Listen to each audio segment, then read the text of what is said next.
Oh, does anybody else hate sneezing? Oh, God. Oh, I was at a railway. I've got to get rid of that. Oh, that's disgusting. Oh. Yuck.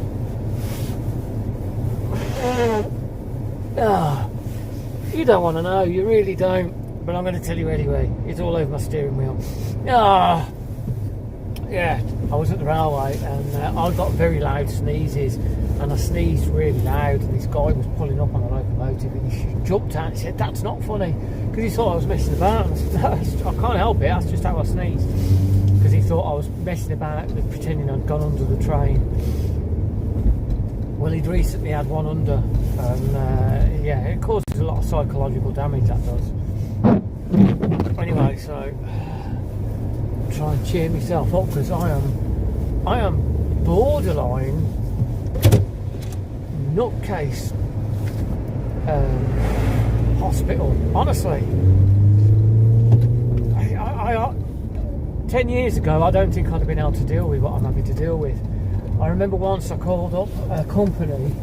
I think it was the Social. Oh God, this was years ago. I was in my early 20s, and they screwed up. They basically stopped our benefits, and we had no money. We had nothing. I was starving, and I said, I had to miss the appointment because I wasn't well. And she said, "Yeah, but you needed to go." And I said, "The problem I have is severe anxiety, panic attacks.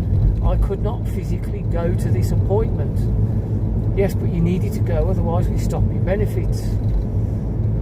And then I just went off on one. And I said, "Well, that's great, that is. I'm going to end up in hospital now because I've got no money, I've got no food." And I was effing and blinding, saying they're going to shove probes up my arse again. Yeah, I said that. She hung up. I basically lost it, and yesterday I was close to doing the same thing. So if you've been following me, you know that I've hit a garage. You know that because of the weather I've had to stop work.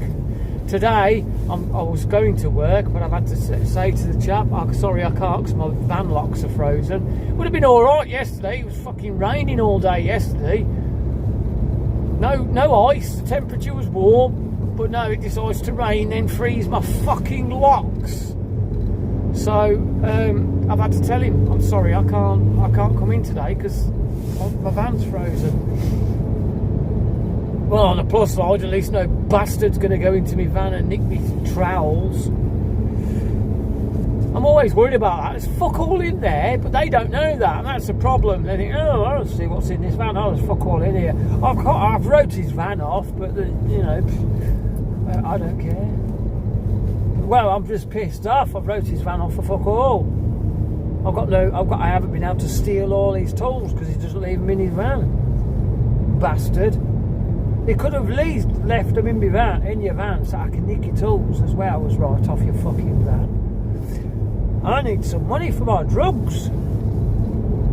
So, yeah, I've had to stop work because of the weather. I've had to sort out this insurance thing, which I'm waiting for bloody quotes. I mean, what is wrong with these people? I mean, at least say I don't want the job or give me a quote that's ridiculously high.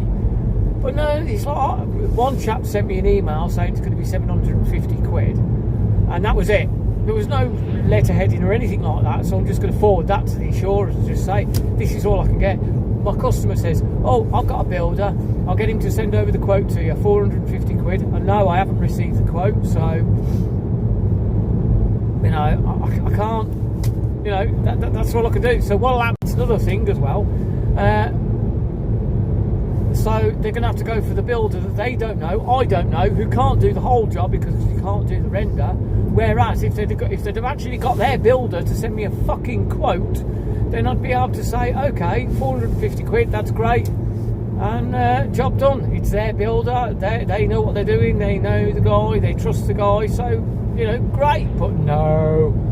So I've got all that shit to sort out, all because the traffic was a fucking nightmare where I had to go. And then in January we had to switch over our meter because, you know, all these, you must have a smart meter, you must have a smart meter, have a smart meter. It's like somebody sitting in the passenger seat going smart meter, smart meter, smart meter, smart meter, smart meter, smart meter, over and over again until you just get one because you got no choice. So we had a smart meter we put in. Now we've always done pay as you go. Why? Because it's all right. I know it's more expensive, but it's easier for us. It just means, you know, you don't pay, you don't go, you don't have any gas. It's as simple as that. We don't have a bill at the end of the week, or at the end of the month, or at the end of the year because we paid for it. It's so much easier. But they put this smart meter in. Now we insisted that we can put a smart meter in, but it'll be done because it can't connect to your smart meter on your electric because you don't have an electric smart meter. Why couldn't you have just brought another fucking pay-as-you-go dumb meter instead of insisting on this fucking smart meter? So they did that, and the chap says, I said, right, can you just let us know how much is on our meter, because we did have quite a bit in there. And apparently, according to him, we had £190. He wrote it down on the piece of paper. So we had £190 in credit on the smart meter. So I recently got a bill. Now, according to Gritty Bass, he is saying that we owe £400. That would mean you're telling us that not understand what I was fucking saying. I said, look, you need to find out why you're transferring as credit and then turn it into a debit. It even says on your letter, credit. And she said, well, I don't know, you'll have to go to our pay-as-you-go team. Put us through to the pay-as-you-go team. This was the night before. And she says, oh yes, it is credit. And I said, so you owe me 300. I don't even know where they got that figure from. I really don't. So I says, you owe me £370 and 40 pence. Because yes, that was credit. I said, that's credit, that's what you owe me. I don't owe anything. No, you don't owe anything. Right, so why is it that on my bill, it says I owe this? Well, I can't see your bill. And I said, no, it says here clearly on my bill, credit, and then you've added it to what I've used in gas. Oh, that's a different department. I'll have to put you through to the different department. She did that, and then I said it to her, and then she said, well, that's a different department. And then I kept getting bounced. I was on the phone for an hour and a half, and I kept getting bounced from Bungie to 1 to Bungie to 2, and I took their names and started recording it, and I was starting to really lose my temper. Because I says, how is it possible for me to have a £340 debt, or 300, whatever it is, a £370 debt on a smart meter? It's pay as you go. You don't pay, you don't go. How is it even possible? If we don't put any money on that meter, we don't get any gas. How can we have a £300 debt on something that you don't even supply if you don't pay? That's like going into a shop and saying, oh, I'm not paying for the bread. Yeah, we'll still give you the bread, we'll still give you the bread, we'll give you lots and lots of loads of bread, and then at the end of the month, it doesn't work like that. You don't pay for your bread, you don't fucking get it. So, and I was just going round and round in circles with them, and in the end, they just fucking hung up on me. They literally just hung up on me. An hour and a half, and I got no joy. Now, according to Punjita, another one, she says, well, I've transferred the money over, and it should cancel it out, and all you should owe is £52. But I'm thinking to myself, I shouldn't fucking owe anything. You owed me £190 according to this bloke. So £52 off that £192, you still fucking owe me money. But she says, we owe £52. And what I thought of doing is, I thought yesterday, I'll ring up and I'll say, right, I need to just confirm how much I owe. I'll pay that. And then I'm going to ring up and then say, right, okay, you owe me £190. I want this £190. And just do it like that. I thought that was the easiest way to do it. But no, when I rang up yesterday, she says, I said, can you just tell me how much I owe? She says, yes, it's 700 and some odd. I almost threw up. I said, what? And what she'd done, she'd literally added another £370 to the debt. Instead of taking it off, they fucking added it. So, once again, they transferred £370, and instead of taking it off the debt, they added it, which is what they've done twice.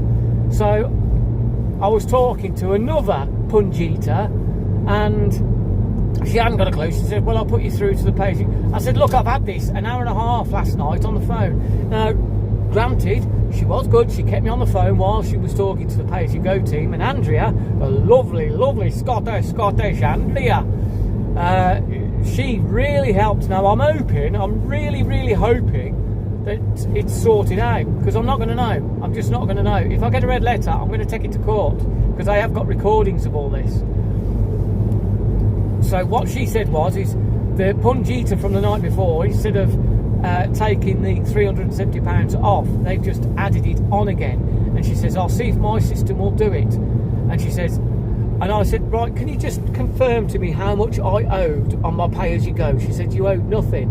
And I said, how much was I in credit on my pay-as-you-go? She said it was 160 some odd pounds. And I said, it's all right, because the guy said it was 190. She said, what happens is like when you buy your gas, the prices go up, but they don't go up when you've paid for that gas. They only go up on the next time you pay for the gas. I don't know how that works, but hey, I just have to take a word for it.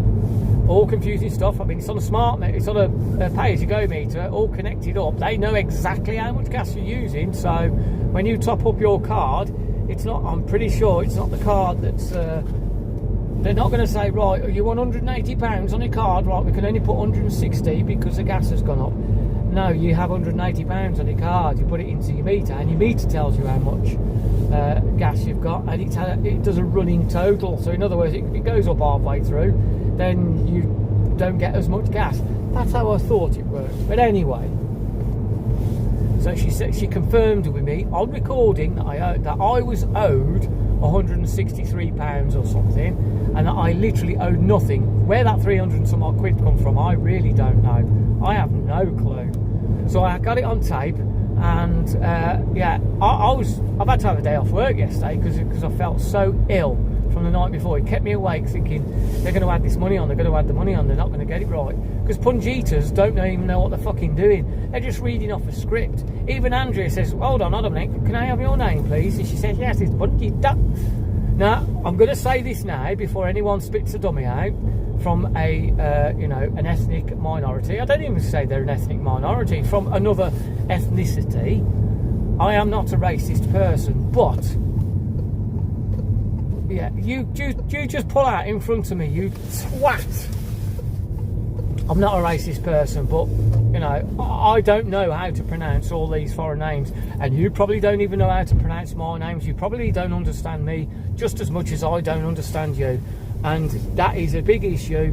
And they should really employ, if you're an Indian person calling someone, then you need to talk to an Indian person. If you're an English person or English ethnicity, then you need to talk to an English person. If you're a Scottish person, then you should be talking to a Scottish person. And that way there should be no